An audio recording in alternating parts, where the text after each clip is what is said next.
শ্রী চৈতন্যদেবের আদর্শের উত্তরসূরি মুখ্যমন্ত্রী।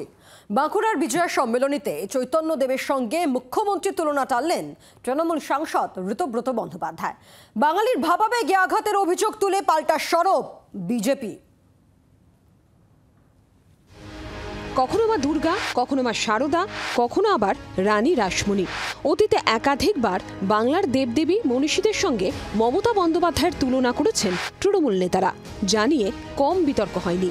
এবার সেই তালিকায় যুক্ত হলেন শ্রী চৈতন্যদেব, সৌজন্যে ঋতব্রত বন্দ্যোপাধ্যায়।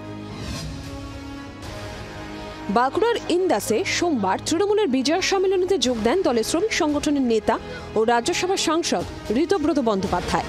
মঞ্চ থেকে মমতা বন্দ্যোপাধ্যায়কে চৈতন্যদেবের আদর্শের উত্তরসূরি বলে দাবি করেন ঋতব্রত। আপনি যদি আমায় জিজ্ঞাসা করেন যে বাংলার অবিরাম যাত্রার চির সংঘর্ষে চৈতন্যের উত্তরাধিকার কার হাতে সুরক্ষিত, আমি বলবো মমতা বন্দ্যোপাধ্যায়ের হাতে সুরক্ষিত।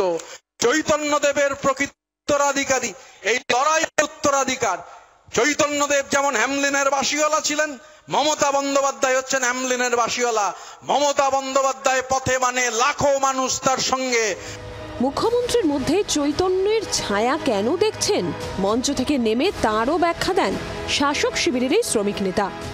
আমি যেটা এখানে মঞ্চে বললাম যে চৈতন্যদেবের প্রকৃত উত্তরাধিকারী মমতা বন্দ্যোপাধ্যায় এই কারণে, কারণ মমতা বন্দ্যোপাধ্যায় পথে মানে লাখো কোটি জনতা তার সাথে। তিনি হেঁটে চলেছেন, লাখো মানুষ হ্যামলিনের পাইট পাইপারের মতো তার পেছনে চলেছে। তিনি নেতৃত্ব দিচ্ছেন গোটা দেশের বিজেপি বিরোধী যে লড়াই, মমতা বন্দ্যোপাধ্যায় হচ্ছেন তার সংগ্রামের বর্ষাফলক। চৈতন্য বিতর্কে আসরে নেমে পড়েছে গেরুয়া শিবির। তাদের দাবি, মমতার সঙ্গে শ্রী চৈতন্যের তুলনা টেনে বাঙালির ভাবাবেগে ধাক্কা দিয়েছে তৃণমূল। বাঙালির ভাবাবেগে যে এভাবে আঘাত করা হবে তা আমরা আশা করিনি।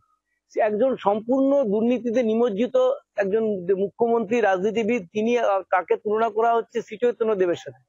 বাঙালির ভাবাবেগ মারাত্মকভাবে আঘাত করে। কথায় কথায় বিতর্ক তরজা। ভোটমুখী বাংলায় নেতাদের চৈতন্য হবে কি? মৃত্যুঞ্জয় দাসের রিপোর্ট, জি 24 ঘন্টা। বাংলার আওয়াজ, বাঙালির আবেগ, জি 24 ঘন্টা।